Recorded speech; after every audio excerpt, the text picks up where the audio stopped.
Lauren. Next up, straight from the 18th century Boston, is second grader Connor Lowery-North.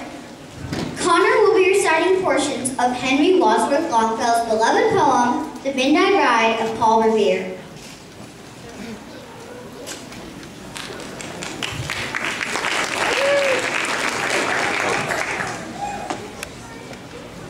Listen, my children, and you shall hear of the midnight ride of Paul Revere. On the 18th of April in 75, hardly a man is now alive who remembers that famous day near. He said to his friend, if the British march by land or sea from the town tonight, hang a lantern aloft in the belfry arch of the North Church Tower as a signal light. One if by land, two if by sea, and I on the opposite shore will be, ready to ride and spread the alarm through every Middlesex village and farm, for the country to be up and to arm. Later, impatient to mount and ride, booted and spurred with heavy stride, on the opposite shore walked Paul Revere. Now patted his horse's side. Now gazed at the landscape far and near, then impetuous stamped the earth. He turned and tightened his saddle girth, but mostly he watched with eager search the belfry tower of the old North Church, as it rose above the brazen hill, lonely and spectral and somber and still. And lo, as he looks to the belfry's height, a glimmer and then a gleam of light. He springs to the saddle, the bridle he turns, but lingers and gazes till full in his sight a second lamp in the belfry burns. A hurry of hooves in the village street, a shape in the moonlight, a bulk in the dark, and beneath from the pebbles in passing a spark struck out by his teeth, but fearless and fleet. That was all, and yet through the gloom and the light, the fate of a nation was riding that night, and a spark struck out by the steed in his flight, kindled the land in the flame within its heat.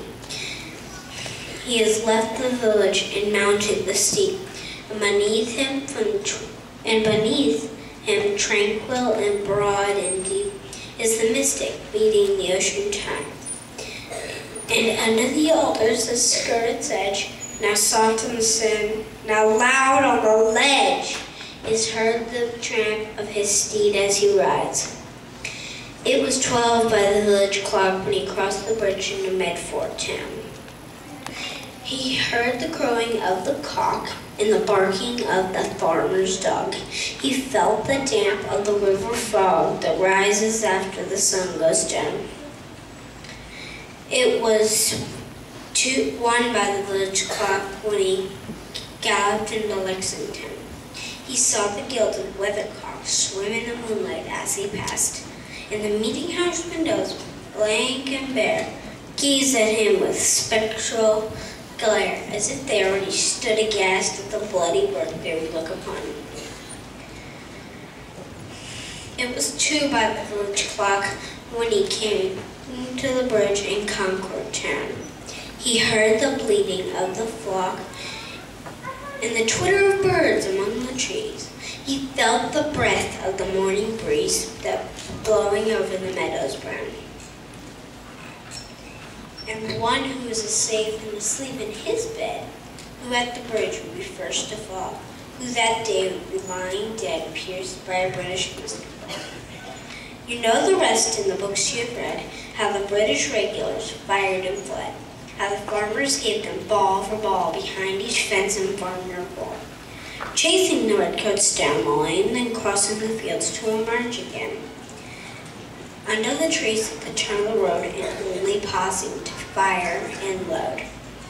So through the night rode Paul Revere, and And so through the night, when his cry of alarm, through every Middlesex village and farm, a cry of defiance and not of fear, a voice in the darkness, a knock at the door, and a word that shall echo forevermore. For born on the night wind of the past, through all our history to the last, in an hour of darkness and peril and need, the people will awaken and listen to hear the hurrying hoofbeats of that steed, the midnight Mr. Paul Revere.